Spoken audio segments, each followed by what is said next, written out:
I think today is a good day to talk about the First Amendment, censorship, and freedom of speech. Why is that, do you ask? Well, you probably aren't actually asking that if you're on Twitter or even remotely involved in the community I'm a part of, but I'll clear it up anyway. Milo Yiannopoulos has been suspended from Twitter again, and this time they say it's permanent. Just 20 minutes before Milo's Gays for Trump event at the RNC, Twitter decided it was a good time to ban him. Reportedly, they banned him because Ghostbusters actress, and not the good Ghostbusters, I mean the remake, Leslie Jones, reported him for racism. The following is the conversation that happened between Leslie Jones and Milo. Keep your eyes peeled for that racism. To start it off, Leslie Jones tweeted, "Okay, I've been called apes, sent pics of their asses, even got a pic with semen on my face. I'm trying to figure out what human means. I'm out." Frankly, I'm trying to figure out what your tweet means. Milo's super racist response? If at first you don't succeed, because your work is terrible, play the victim. Everyone gets hate mail for fuck's sake. And of course, Leslie Jones responded by reporting Milo and tweeting at him that she hopes they lock his account. Milo also had some other choice words for Leslie, all of which are super racist. Jones even called out one of Milo's fans for a tweet he made. "How sad that a comedian would want to limit free speech. Lenny Bruce is rolling over in his grave." She actually calls him a racist in that one, but I don't see any racism. Is simply tweeting at a black person racist if you aren't also black now? Well, now we know why Milo was banned. He was tweeting while white. And of course, Jack stepped right in to see if he could come and exacerbate the situation.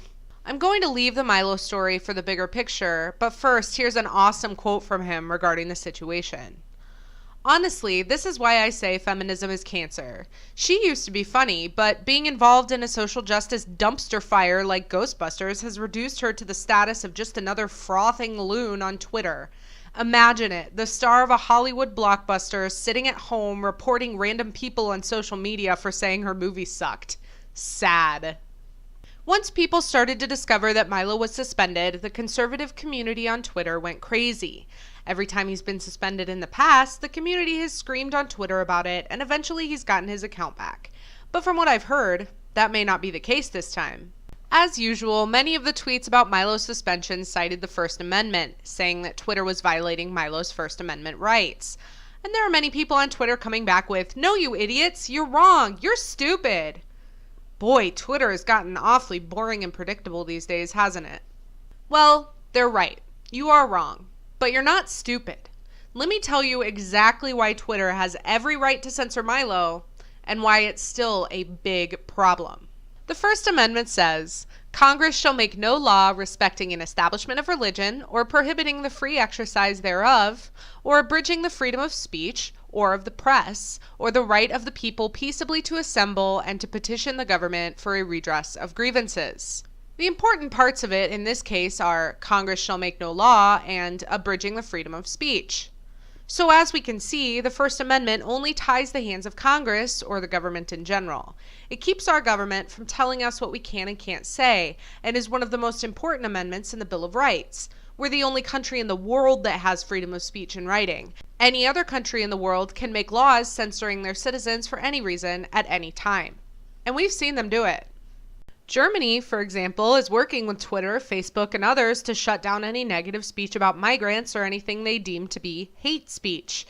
Now, because it is the government orchestrating this, it would be a violation of our First Amendment in the United States. But since Germany has no such written protection, the German government can do whatever they want to silence their citizens. Twitter, on the other hand, is not bound by the First Amendment. Since they aren't part of the government and are a private entity, they can censor anyone they want. And if you think about it, they're just trying to protect their reputation. They're a publicly traded company, and people make opinions about Twitter based on the tweets they host.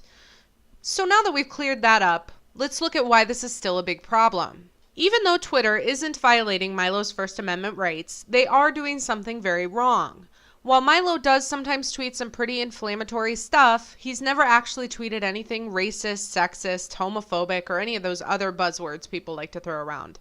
The thing that Twitter is failing to do is to actually censor the real accounts that actually do make them look bad.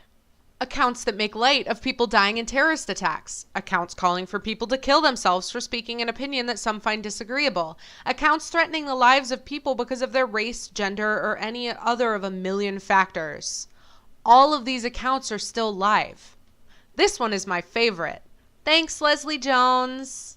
Now, I know some people will say that Milo's account was subject to more scrutiny because he had more followers and spoke to a much larger community than someone calling for the death of all men who has 12 followers. That's just an excuse. In fact, it makes Twitter look even worse because it shows all of his followers that they're hypocrites who are only censoring those who have opinions that differ from theirs or the opinion they believe to be the popular one.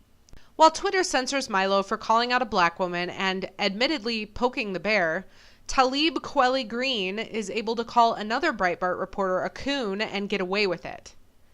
It's clearly no longer about defending a person's right to say what's on their mind. It's now about defending a person's right to parrot the public opinion and threaten those that don't.